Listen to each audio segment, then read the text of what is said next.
üzere KHK'ler ile resmi rakamlara göre 125.678 kamu görevlisi ihraç edildi. 1767 vakıf, dernek, sendika ve konfederasyon, 109 yurt, 930 özel okul, 15 üniversite, 49 sağlık kuruluşu, 116 basın yayın kuruluşu kapatıldı. Binlerce kişinin pasaportuna tatil konularak seyahat özgürlüğü engellendi. İktidar ilk aylardan tüm bu uygulamalara karşı itiraz yollarının kapalı olduğunu açıkladı. Darbe dönemlerinde dahi görülmeyen bu uygulamaya içerisinde ve dışarısında itirazlar yükselince AİHM'e de on binlerce başvuru yapılınca bir oyalama mekanizmasına ihtiyaç duyuldu.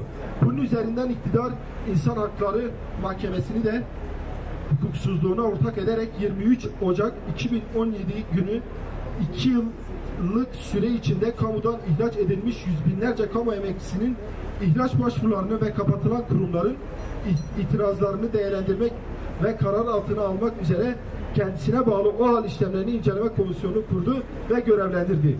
Komisyonun görev süresi uzatılması ve aradan 5 yıllık süre geçmesine rağmen hala yaklaşık 4000 dosya karara bağlanmayı bekliyor.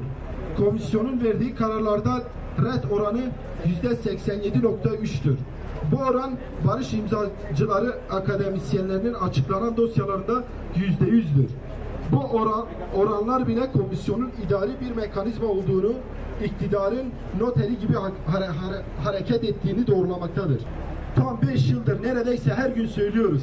Bir kez daha ifade edelim. Bir oyalama aracı olarak kullanılan iktidara bağlı iktidarın talimatlarıyla hareket eden OHAL işlemleri inceleme komisyonunun hukuk karşısında suç işliyor. Görevde kaldığı her gün suçu katlanarak büyüyor, çifte maaş almaya devam ediyor. Aileleriyle birlikte yüz binlerce insanın anayasal haklarının ellerinden alınarak açlık ve sefalete mahkum ettirilerek biat ettirilmeye çalışılması aynı zamanda insanlık suçudur.